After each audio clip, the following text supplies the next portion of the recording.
നേരത്തെ വിപിൻ സൂചിപ്പിച്ചിരുന്നു ഫോറൻസിക് സംഘത്തിന്റെ പരിശോധന അവിടെ തുടരുന്ന കാര്യം. എന്തൊക്കെയാണ് വിവരങ്ങൾ വിപിൻ?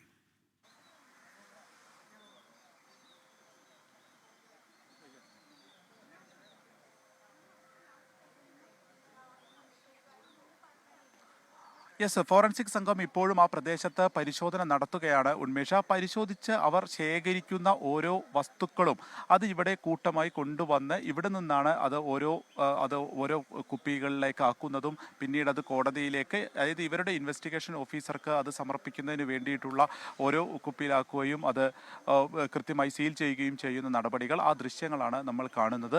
ഇത് അവിടെ നിന്ന് നമുക്ക് ആ ഒരു പ്രദേശത്ത് ചെയ്യാൻ കഴിയുകയില്ല. അപ്പോൾ തൊട്ടടുത്ത് ഒരു ടേബിൾ ഇട്ട് എല്ലാ ഉദ്യോഗസ്ഥരും കൂടിയിരുന്ന് അതിൻ്റെ പേപ്പറുകൾ ശരിയാക്കി അതിൻ്റെ രേഖകൾ തയ്യാറാക്കി അതിനുശേഷമാണ് അത് ഓരോ കുപ്പികളിലാക്കി അത് വേർതിരിക്കുകയാണ്. ഓരോന്നും വേണ്ടത് ഏതൊക്കെയാണ്, അതിൻ്റെ എവിഡൻസുകൾ ഏതൊക്കെയാണ്, തെളിവുകളൊക്കെ തന്നെ പൂർണ്ണമായും ഓരോ മാറ്റിയിട്ട് അത് ഇവരുടെ ഇൻവെസ്റ്റിഗേഷൻ ഓഫീസർക്ക് നൽകുകയാണ് ചെയ്യുന്നത്. അവിടെ നിന്നും അത് കോടതിയിലേക്ക് കൊടുക്കും. കോടതി മുഖാന്തരമായിരിക്കും ഈ ഫോറൻസിക് പരിശോധനയ്ക്കായി നൽകുകയും ചെയ്യുക. ഫോറൻസിക്കിൻ്റെ പരിശോധനയാണ് ഇന്നിപ്പോൾ പ്രധാനമായും അവിടെ ഈ സമയത്ത് നടക്കുന്നത്. കാരണം DNA പരിശോധനയ്ക്ക് വേണ്ടി ഏതെങ്കിലും ശരീരഭാഗങ്ങൾ ആ അപകടം നടന്നിട്ടുള്ള സ്ഥലത്തുണ്ടോ എന്നുള്ളതിൻ്റെ പരിശോധന ഏകദേശം ഉച്ചയോടെ അവസാനിപ്പിച്ചിരുന്നു. ഇനി ഏറ്റവും പ്രധാനമായിട്ടുള്ളത് വൈദ്യുതി വകുപ്പിൻ്റെ ഒരു പരിശോധനാ റിപ്പോർട്ട് കൂടിയാണ്. കാരണം എന്താണ് ഇത്ര വലിയൊരു അപകടം ഉണ്ടാകാനുള്ള കാരണം എന്നുള്ള ഒരു ചോദ്യം ബാക്കിയാണ്.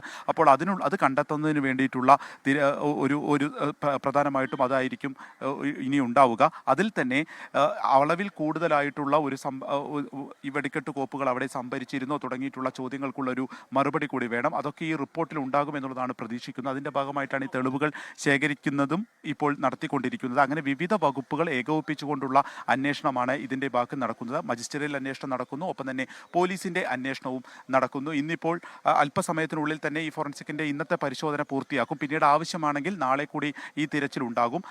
ഈ ഒരു പാടശേഖരം പൂർണ്ണമായിട്ടുമുള്ള പോലീസിൻ്റെ പരിശോധനയും നാളെ ഇതുപോലെ തന്നെ തുടരും എന്നുള്ളതാണ് അറിയിച്ചിരിക്കുന്നത്. അങ്ങനെ 2 ദിവസം ഈ കടാവർ ഡോഗുകളെ ഉപയോഗിച്ചുകൊണ്ടുള്ള ഒരു തിരച്ചിൽ നടത്തും. അതിനുശേഷമായിരിക്കും എങ്ങനെ മുന്നോട്ട് പോകണം എന്നതിനെ സംബന്ധിച്ചിട്ടുള്ള തുടർ നടപടികൾ ഉണ്ടാവുക. ഉന്നത പോലീസ് ഉദ്യോഗസ്ഥരെല്ലാം തന്നെ ഇപ്പോഴും തൃശ്ശൂരിലുണ്ട്. കൂടിയാലോചനകൾ ഇതുമായി ബന്ധപ്പെട്ട് നടക്കുന്നു.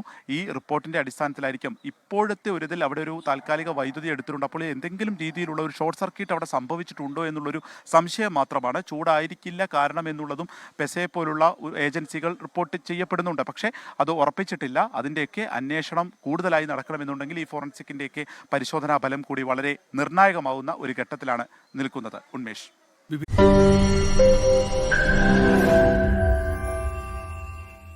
ലോകത്തെവിടെയായാലും ഏത് സമയത്തും 24 വാർത്തകളും ഓഗ്മെന്റഡ് റിയാലിറ്റി പാക്കേജുകളും എക്സ്പ്ലെയിനറുകളും വിശദമായി കാണാൻ ഞങ്ങളുടെ YouTube ചാനൽ നിങ്ങൾക്ക് സബ്സ്ക്രൈബ് ചെയ്യാം.